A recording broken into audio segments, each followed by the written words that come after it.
weet nie wie die 53 en wie die nuwe lewende vertaling.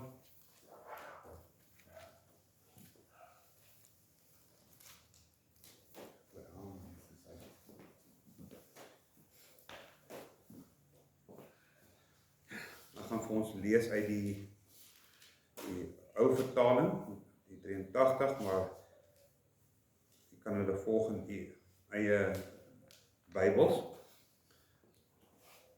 Johannes die apostel skryf vir ons, en ek gaan van hierdie lees vanaf 18 tot 29. 1 Johannes 2, 18 tot 29, die gedeelte, en dan gaan ons in fokus op vers 24 tot 29, sodat ons die hoofstuk kan klaarmaak.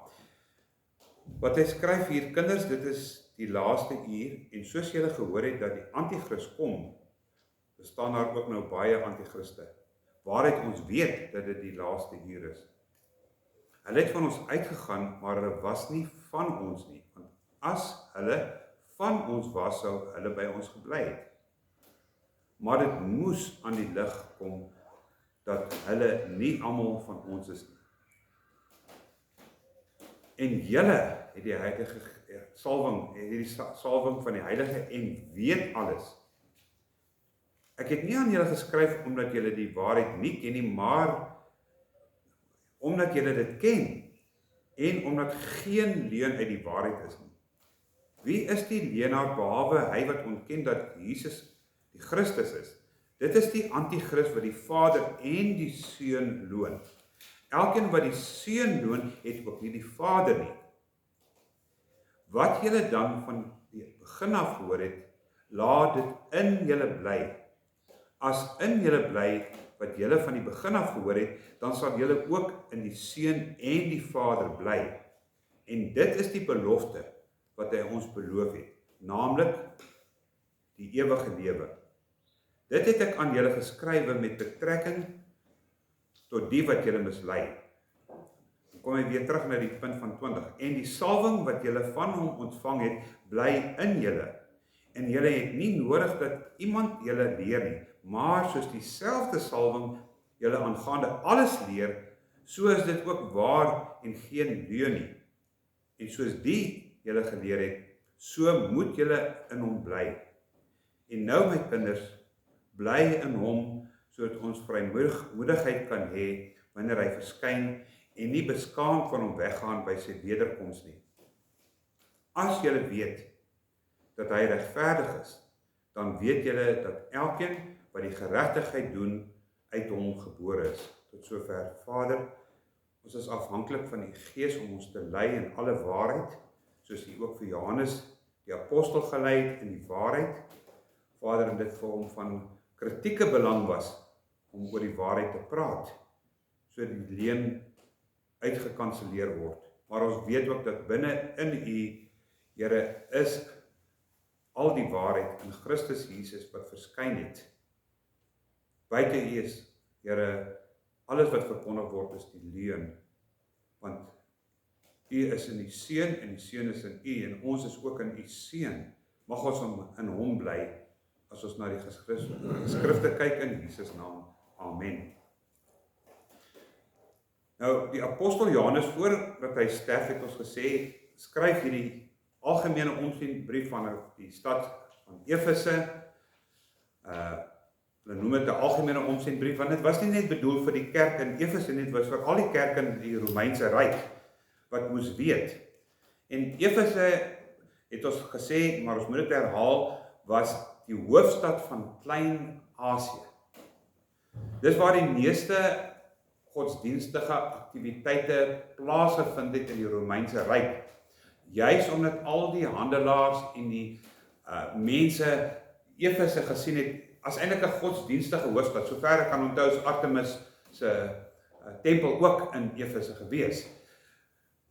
Maar dis nie waaroor hy skryf nie. Hy skryf Johannes juis oor 'n gevaarlike tendens en 'n gevaarlike lering, die gnostisisme wat ons ken as New Age, en baie kerke self vandag is onder die invloed van New Age, hulle weet dit net nie, maar hy moet aan hulle skryf, en daarom het hy skryf, ek skryf aan julle sodat julle kan weet En ons weet dat Johannes self ook, hy gebruik wat hulle sê in letterkunde die swart en wit dualisme.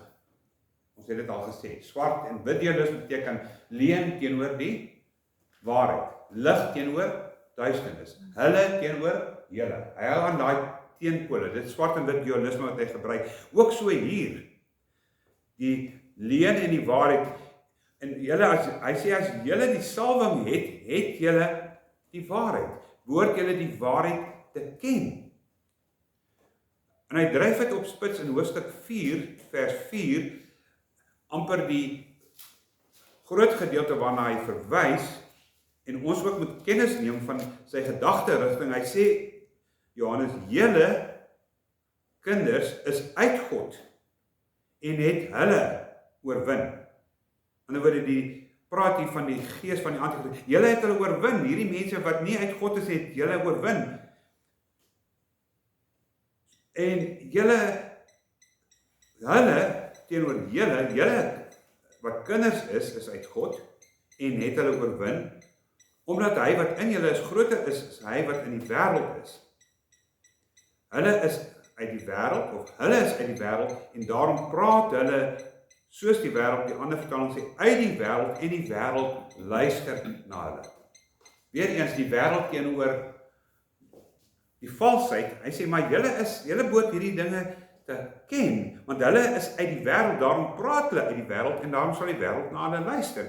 Die oorgrote misleide mense gaan en luister na hulle tot vandag toe. En ons moet ons nie verstom of verbaas nie. Kyk nou wat sê Jeremia 5 vers 31, het alreeds was dit 'n probleem in die Ou Testament, dis geen nuwe ding waaroor Johannes skryf nie, dit is 'n dwaling wat baie jare al plaasvind en nog steeds sal plaasvind en erger sal word in die laaste tyd, wat God praat met Jeremia en sê vir hom, Jeremia, ek het 'n probleem met die volk Israel. Dit was toe al 'n probleem.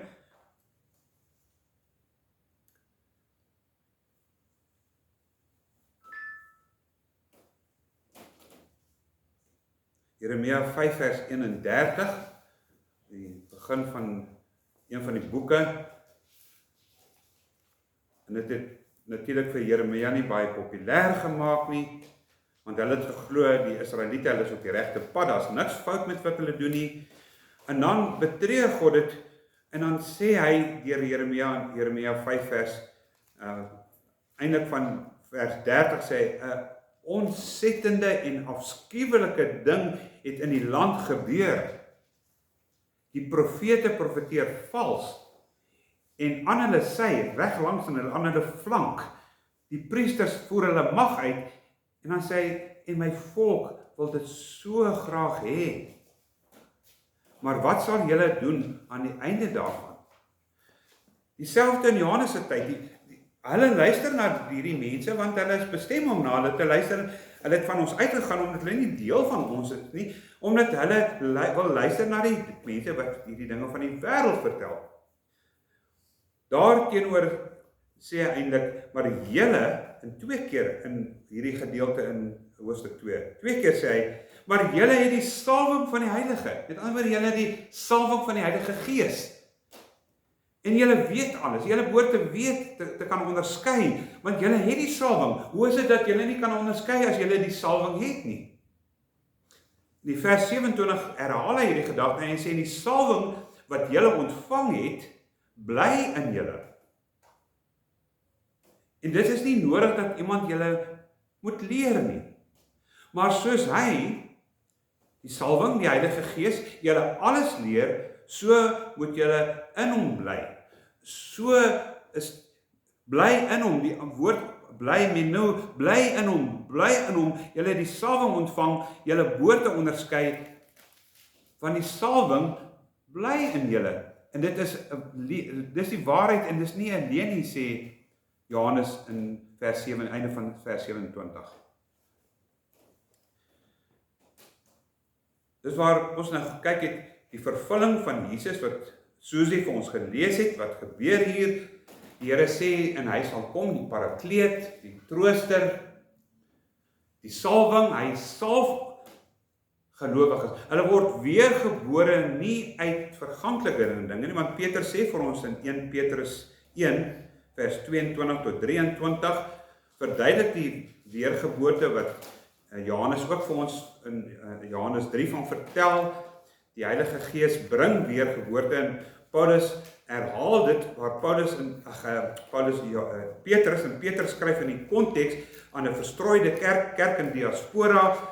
Dan sê hy vir die gelowiges, maar al voel julle volksvreemd, al word julle uitgestoot deur die gemeenskap, julle moet weet, julle is gebore uit onverganklike saad. Daarom is julle spesiaal. Vers 22. As julle sê hy in 1 vers 22, as julle in gehoorsaamheid aan die waarheid julle siele deur die Gees tot ongeveinsde broederliefde gereinig het, sê Petrus, moet julle mekaar vurig lief hê uit 'n rein hart. Hoekom? Want julle is wedergebore, nie uit verganklike saad nie, maar uit onverganklike saad. Deur die lewende woord van God wat tot in ewigheid bly. Hoe is ons gebore? Deur die lewende woord, die Logos. Weereens, die woord Logos is die lewende woord. Julle is gebore uit hom. Hy het vir julle wedergeboorte gegee. Julle is uit onverganklike saad gebore. Julle moet hierdie lewe lei en julle behoort te kan onderskei. Hoe is dit dat julle nie kan onderskei nie, sê Johannes? Deur sy voltooide werk aan die kruis van Golgotha het hy vir ons ewige lewe geskenk. Nie net geregtigheid voor God, dat God ons toelaat om te bestaan nie, want ek stem saam met Sproul, wat vir ons duidelik sê, ons almal het die ewige lewe. Ons almal het die ewige lewe. Selfs al sterf jy buitekant Christus, het jy steeds die ewige lewe. Soos hy sê, it's just your destinations are different. Ekskuus, is Chuck Swindoll. Your destinations. Persoon wat, tensy ons glo in annihalisme, waar jy sterf as jy dood is, jy dood lewe soos jy wil, jy sterf en jy gaan nie boete doen, of jy gaan nie gepynig word nie. Nee, sê, ek stem saam met Dr. Chuck Swindoll. Hy sê, nee, jy het ook die ewige lewe, maar jy het die ewige lewe in die verderf. Maar ons is lewe geskenk deur die Heilige Gees, deur die Trooster, deur die Parakleet. As hy kom sê Jesus, sal hy julle aan alles herinner wat ek vir julle gesê het, want hy sal neem wat uit in my is, sê Jesus, en hy sal dit aan julle gee. Hy gee dit aan julle. Wat ek vir julle gesê het, want ek spreek uit die Vader, en daarom, ek en die Vader is een, maar die Heilige Gees gaan van ons uit, en die Heilige Gees wat in ons woon, is 'n bevestiging dat die Vader en die Seun in ons bly. Want Jesus het dan immers reg gesê, as julle my gehoorsaam, sal met die Vader julle lief hê. En ek en die Vader sal by julle kom woon, deur die salwing van die Heilige Gees, die onverganklike saad. Daarom bevestig Romeine 8, die ken Romeine 8 wat sê, en almal wat deur die Gees van God gebore, het die onverganklike saad, die lewe, as die Gees van hom wat Jesus uit die dood opgewek het, ook in julle sterflike liggame woon, sal hy wat Jesus uit die dood opgewek het, ook julle, ek hou van Engels, quicken, ook lewendig maak. As ons kyk na die Gnostici en wie Johannes hier skryf, is hierdie mense geestelik dood, so hulle het nie, die Gnostici het nie die salwing. Hulle is geestelik dood. Hulle sal ook vir ewig lewe, maar tot hulle eie ondergang, tot die ewige dood. Romeine 8 vers 9 sê vir ons, die wat die Gees het, sê kyk daarna Romeine 8 vers 9, die mense wat die Gees het die lewe. Maar dan, om dit te beklemtoon deur 'n negatief, maar wie nie die Gees het nie, hoort nie aan hom nie. Hoort nie aan Jesus nie. En dis die pad van die Gnostici. Daarom dat 1 Johannes vir ons gesê het, hulle het van ons uitgegaan, maar hulle was nie van ons nie, want as hulle deel van ons was, hulle by ons gebly, maar dit moes aan die lig kom, weer eens aan die lig, duister, dat hulle duister is, en aan die lig kom, dat hulle nie deel van ons is nie. Dit is nie regtig nie, dit lyk asof hulle deel van ons is, maar hulle is nie deel van ons nie. Hulle is nie weergebore deur die Heilige Gees, die onverganklike staat, wat Christus deur sy dood en opstanding in die dood, sy Gees gee, die Vader vra vir die Gees om na ons toe te kom. En dit is die salwing. Maar kom ons kyk na 7 belangrike feite of gevolge of implikasies van die salwing van die Heilige Gees, terwyl ons sien dit kom in 2 dele voor. In vers 20 praat hy van die salwing en vers 27 praat hy weer van die salwing. So dit is 'n hoofpunt wat ons nie kan sê nee, dit is nie 'n belangrike deel. Dit is 'n belangrike deel, die salwing van die Heilige of die Heilige Gees se salwing wat ons weergeboorte skenk. Die eerste een vind ons in hoofstuk 2 vers 21 tot 22. Wat hy sê, ek het nie aan julle geskryf omdat julle nie ken nie, maar omdat julle die waarheid juist ken. So julle, wie is die leenaar behalwe hy wat ontken dat Jesus die Christus is? Want dis die antichrist by die Vader en die Seun dood. Wat is die eerste feit wat ons hier optel van Johannes? Hulle wat die salwing van die Heilige Gees het, kan onderskei, kan misleiding uitken. Wat sê Jesus in Matteus 24 vers 24 aangaande hierdie laaste tye waarin ons ook al reeds is? Want dit kan enige oomblik kan die wederkoms of die wegraak plaasvind, maar Jesus het gesê voor dit gebeur moet julle onthou, want daar sal valse Christusse en valse profete opstaan en hulle sal groot tekens en wonders doen om, as dit moontlik was, nie moontlik nie, maar as dit moontlik was, ook die uitverkorenes te mislei. Maar as ons die salwing het, behoort ons te weet, wie is hierdie vals Christusse wat mense verlei? Dis nie net vandag Islam en Satanisme en Wicca en animisme en Rooms-Katolikisme en wat duidelik onderskei moet word nie.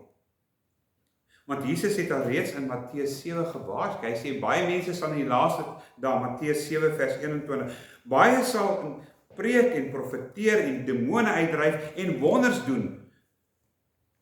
Dis 'n waarskuwing wat die Here Jesus gee. Want baie mense dink hulle ken die Here Jesus en hulle het die salwing van die Heilige op grond van wat hulle doen, die wondertekens wat hulle doen, maar dit teken nie hulle het die salwing nie. Christus Jesus waarsku en hy sê oppas, want baie gaan opstaan en vir my sê, nie elke wat vir my sê Here, Here of Kuri nie, baie sal sê, het ons nie geprofeteer in die naam duiwels uitgedryf en die naam kragte gedoen nie, en dan sal ek vir hulle sê, gaan weg van my af, ek het jou nooit geken nie, wie is jy? Hulle het nie die salwing nie. Want anders sou hierdie vals leraars erken het. Die tweede wat kom met die salwing, die voordeel wat kom met die salwing is die belofte dat ons gemeenskap het met mekaar. Vers 22 tot 24. Dis waarom daar 'n klem is, bly in die Vader, wat Johannes ook in Johannes 15 van praat, maar 22, die belofte wat hy sê, bly in die Vader. Hoe het ons die belofte dat ons een is met Christus deur die Heilige Gees en een is met die Vader? Want hy sê, dis wat julle vers 24, wat julle van die begin af gehoor het, as julle bly in wat julle van die begin af gehoor het, dan sal julle ook in die Seun en die Vader bly. Daar is geen Vader, kennis van die Vader buite Christus Jesus nie. En dis waar die meeste godsdienste in verkeerde rigting ingaan. Hulle sê, ja, ons erken God as Vader, maar hy is nie in Jesus nie. Nou sê Johannes, nee, jy moet bly, want dis hoe jy erken, beide die Vader en die Seun erken dat Jesus die Vader aan ons kon toon. Niemand het ooit die Vader gesien, niemand kan die Vader beleef buite Christus Jesus se salwing van die Heilige. Daar is mense wat probeer vir jou tel. Daarom sê hy wat die Seun loon ook die Vader, is outomaties. Daar's nie 'n onderskeiding, losmaking van die Vader en die Seun nie. Niemand het ooit die Vader gesien nie, maar die Seun maak hom bekend. En ek het verlede gesê, eendag in die hemel, die teologie wat ek aan glo, as jy die Vader in die hemel gaan sien, gaan jy Jesus op die troon sien, en in hom die Vader, as jy geestelik kan onderskei, sê jy sien, daar is die Vader. Want die Seun maak hom bekend. Die Seun druk hom uit. Maar die Gnostici sê, nee, jy kan hom ken sonder dat jy Jesus ken. Want ons word soos Jesus. Ons lyk soos Jesus. Ons kan die wonders doen wat Jesus doen. Ons kan alles doen. Jy kan nie, want hy is God. Die ander Jesus wat verkondig word, dis die tweede. As iemand my liefhet, sal hy my woord bewaar. Johannes 14 vers 23. En die Vader sal hom lief en hy sal en ons sal by hom kom woon. Nie Jesus apart, die Vader in hierdie kamer en die Heilige Gees in die kamer en die Seun in die kamer. Nee, die volheid van God. Die derde voordeel, vers 25. Die salwing bevestig dat ons die ewige lewe het. Is dit nie wonderlik nie? Die oomblik as ons die salwing van die Heilige Gees het, vers 25, kom woon God se ewigheid in ons. En dit is die belofte wat hy beloof het. Daar is naamlik kom nie eintlik voor van die Grieks nie. Het die ewige lewe. Ons het die ewige lewe. Die salwing gee ons die ewige lewe. Paulus in Romeine 8 vers 16 tot 17 sê dit eintlik op die beste manier.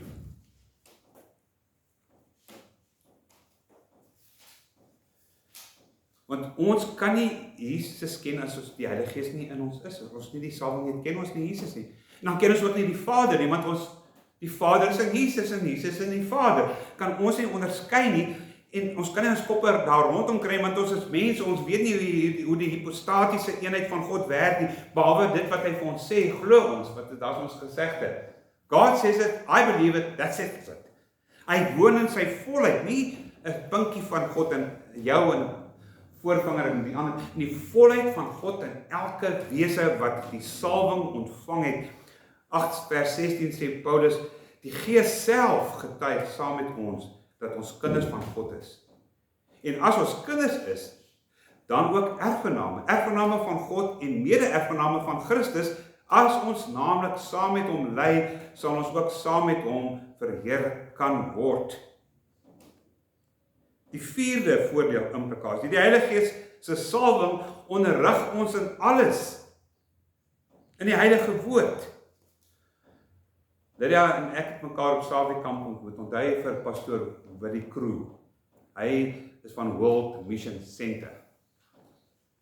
En hy het vir ons mooi verduidelik, die Heilige Gees werk nie in 'n vakuum nie.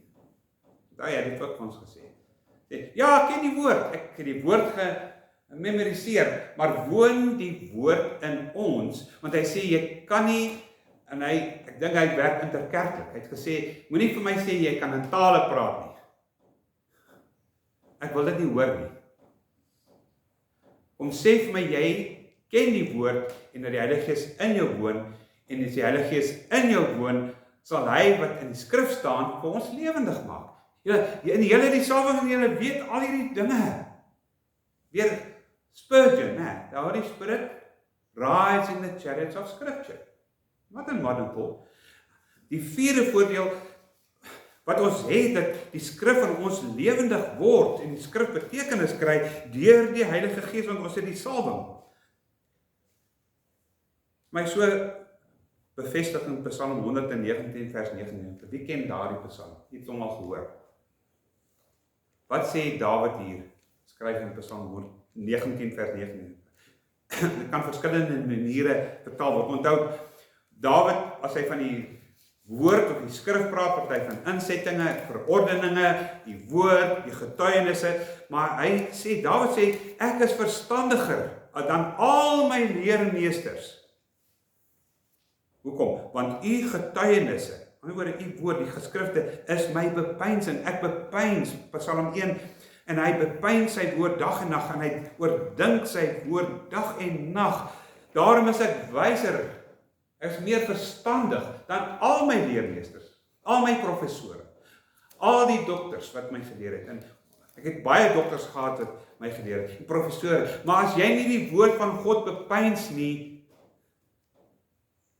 beteken jy het nie die salwing nie. Want ja, salwing sal jou help om die skrif te ken. Want die Kroe, hy sal nie op 'n leë kop werk nie. Ons bepyn sy woord, en as ons sy woord bepyns, beteken die Heilige Gees werk in ons, om sy woord te kan bepyns. Die 5de voordeel of implikasie, die salwing, vers 28, die salwing skenk aan gelowiges die nodige volharding om te bly volhard, bly in my, dat hy in julle bly. Jesus in Johannes 14, bly in my soos ek in julle bly, dan sal Johannes, een van sy hooftemas, bly in hom, soos hy in julle bly, soos hy in Jesus gebly het, so moet julle in hom bly. Vader, maak hulle een, soos ons een is, dat hulle een kan wees, maar dit praat van 'n volharding in die geskrifte. Dis waarom baie mense raak, as die bietjie probleme kry in die wêreld, dan raak hulle afvallig van dan blameer hulle God vir my probleme. Dis die Here het my nie lief nie. Daarom gebeur hierdie ding met my, want die Here het my nie lief nie. Ek hou van Calvin se tulip, die P, wat hy van T-U-L-I-P, maar die P staan vir Perseverance of the Saints. As ons regtig die salwing het van die Heilige Gees, sal ons volhard. Wat ook al gebeur. Net soos die man wat die lied skryf, it is well with my soul. Hy het alles verloor. Sy pyn is so pynlik. Ek gaan vertel vir 'n Chinese in Noord-Korea dat die Here hulle nie lief nie. Want hoekom sit ek in die tronk? Hoekom is ek Chinese sit ek in die tronk? Hoekom slaan hulle my? Hoekom vervolg hulle my? Hoekom gaan dit swaar met my? Nee, as jy die salwing het, weet jy en ken jy die soewereiniteit van God en weet jy sal in hom bly, deur dik en dun sal jy volhard in hom. Want hy sê, nou my kinders, bly in hom, sodat ons vrymoedigheid wanneer hy verskyn, maar julle moet in hom bly, einde van 27, bly in hom, volhard in hom. Want baie keer in die Weste speen die Here ons van die wêreldse dinge. Vra ons, kom gaan dinge verkeerd, kom gaan dinge swaar. Dis ook 'n teologie wat ons miskien moet sonnaandoggende, die teologie van swaar kry, die teologie van pyn, die teologie van, soos C.S. Lewis sê, God speaks, whispers to us in our pleasures, He speaks to us in our consciences, but He shouts to us in our pain. Pain is God's megaphone to arouse a deaf world. C.S. Lewis reg, dis korrek.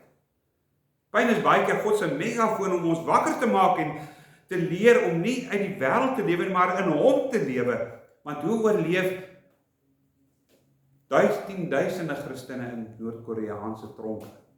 Hoe oorleef hulle? Hulle volhard in hom, hulle bly in hom. As hulle nie die geskrifte gegee word nie, hulle het die goed gememoriseer, hulle ken die geskrif, voor hy tronk toe gaan, ken hy groot dele van die skrif, of daar's mense wat die gawe het, wat hierdie gedeeltes memoriseer, en hulle lewe daarop. Hulle lewe op die woord van God. Hulle bly in hom. Hoe bly ons in God? Sy skrif. Die Heilige Gees maak die skrif in ons lewendig. Die 6de implikasie, die salwing gee ons vrymoedigheid. Is dit nie wonder, die salwing. Julle het die salwing. Het sê daar in vers 28. En nou my kinders, bly in hom, sodat ons vrymoedigheid kan hê wanneer hy verskyn en nie beskaamd van hom weggaan by sy wederkoms. Dis mooi, 2 Griekse woorde daar wat hy van praat. Hy sê vrymoedigheid. Hebreërs praat baie van die woord vrymoedigheid, parousia.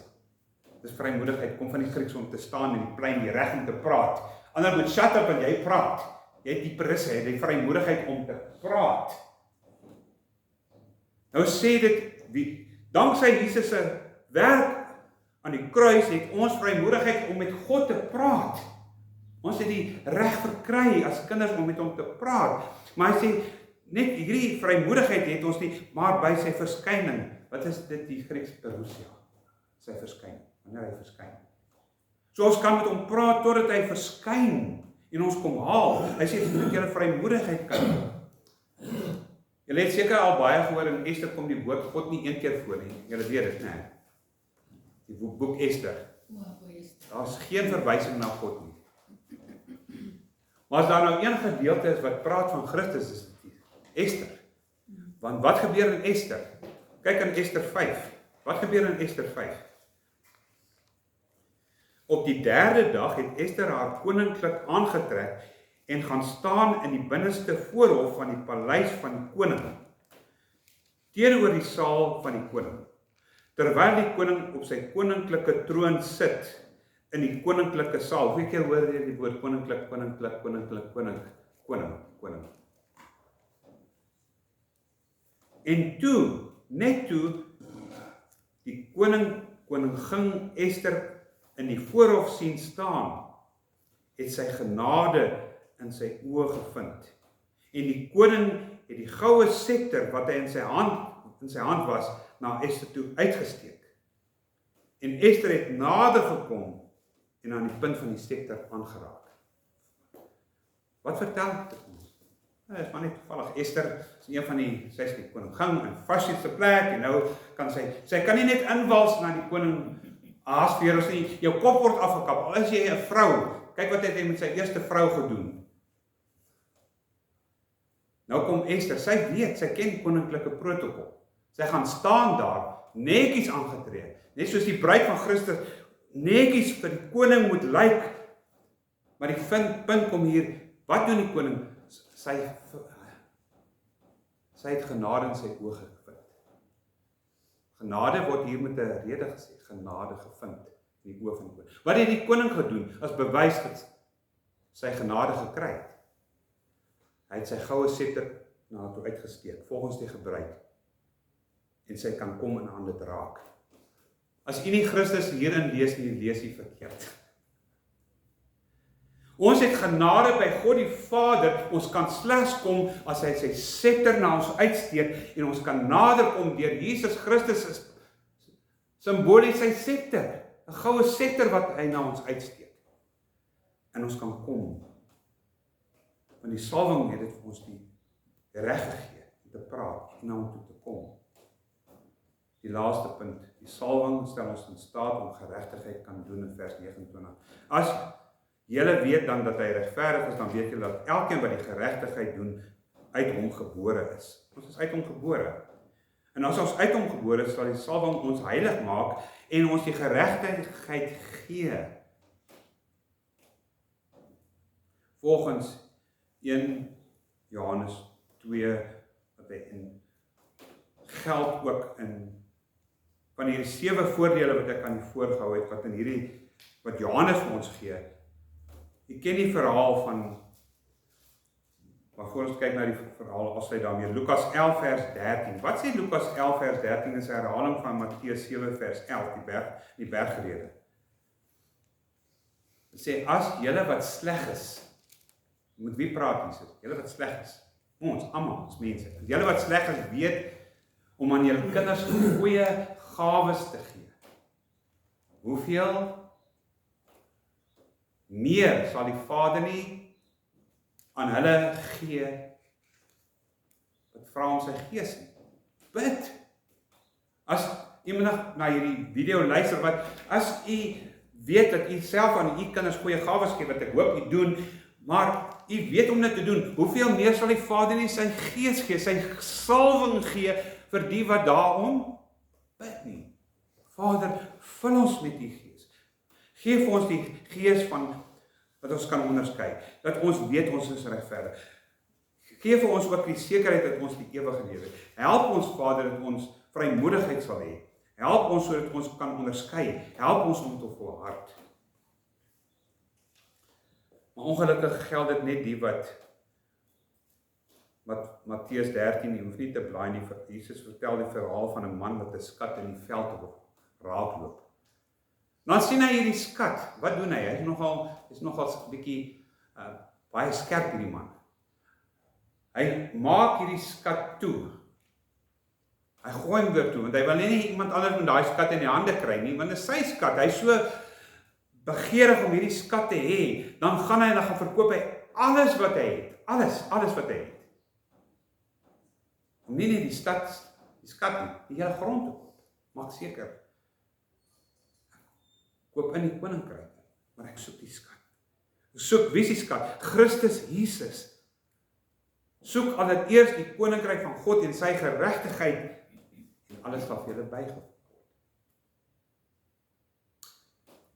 so 'n persoon vra vir die salwing, Vader, gee vir ons die salwing van die Heilige. En hopelik het mense wat kan onderskei, hopelik het mense wat weet hulle die ewige lewe, wat vrymoedigheid voor God, al hierdie 7 punte het, weet dat Christus in hulle is en hulle in Christus. En as so 'n persoon nie in Christus is nie, is nooit te laat terwyl ons nog asemhaal om in Christus te kom. Mag die Here vir ons seën met hierdie boodskap. 7 punte van die salwing van die Heilige Gees. 'n Bewys dat Christus ons gevind het en ons hom gekry het. Want as ons hom gekry het, sal ons al hierdie 7 voordele hê. Mag die Here ons seën. Amen.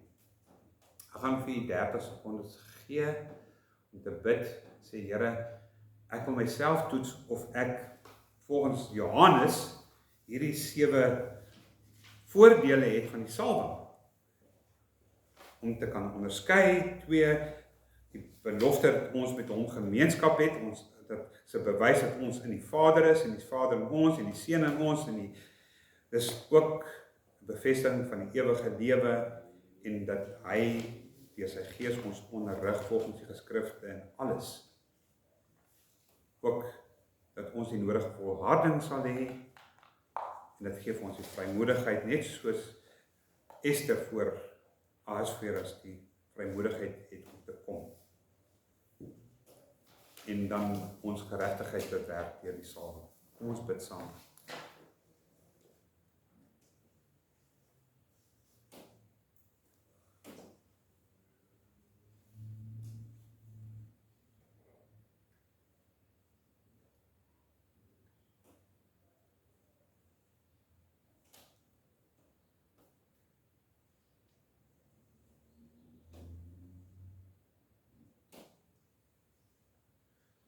Vader, ons sê vir U dankie dat U ook, Here, tot vandag toe met ons praat uit die geskrifte uit. Ons verstaan, dit is nie net 'n kwessie om in U te bly en U bly in ons nie. Here, hierdie dinge wat U vir ons gegee het, die salwing van die Heilige Gees waarvoor ons moet vra, ons moet bid, dat U vir ons, Here, opnuut, Here, sal vul met die Heilige Gees. Dankie dat hy beloof is dat hy sal kom, en Jesus het gesê hy sal vir ewig met ons bly. Dankie vir die belofte dat hy ewig met ons sal wees, wat ons onderrig in die geskrifte, want hy verheerlik Jesus, hy neem alles wat Jesus uit die Vader gespreek het en maak dit aan ons bekend. Dankie, Here, vir van vers 24 tot die einde 29 dat vir ons al hierdie voordele gee van die salwing. Mag mense wat nie gered is nie en hierna luister sê, ons wil ook die salwing van die Heilige Gees hê en U nooi om in hulle harte te kom woon en beheer te neem. U wil nie, Here, resident nie wees nie, U wil president wees. U wil in ons harte regeer, sodat ons kan onderskei, sodat ons weet dat ons die ewige lewe het in Christus, sodat ons weet dat ons vrymoedig het om na die Vader te kom. Here, sodat ons kan volhard in die leer, sodat ons Jesus elke dag meer en meer sal lief hê, want U het hom sigbaar gemaak, U self in hom sigbaar gemaak, en ons gryp hom aan, want hy is die weg, die waarheid en die lewe. Vader, dankie dat U U Gees stuur om te getuig van sonde, geregtigheid en oordeel.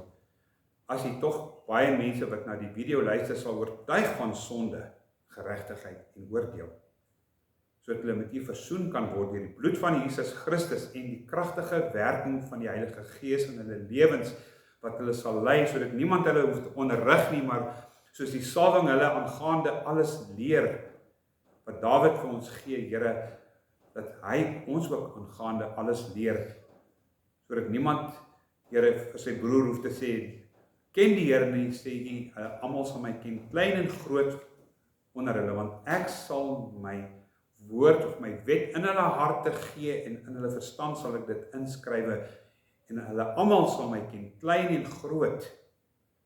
Mag wat geskryf staan, ek as U slaaf ook reg bevestig, verkondig, tot heerlikheid van hom wat U vir ons gestuur het. Here is 'n soenoffer en ons hoëpriester, alles in die naam van Jesus. Amen.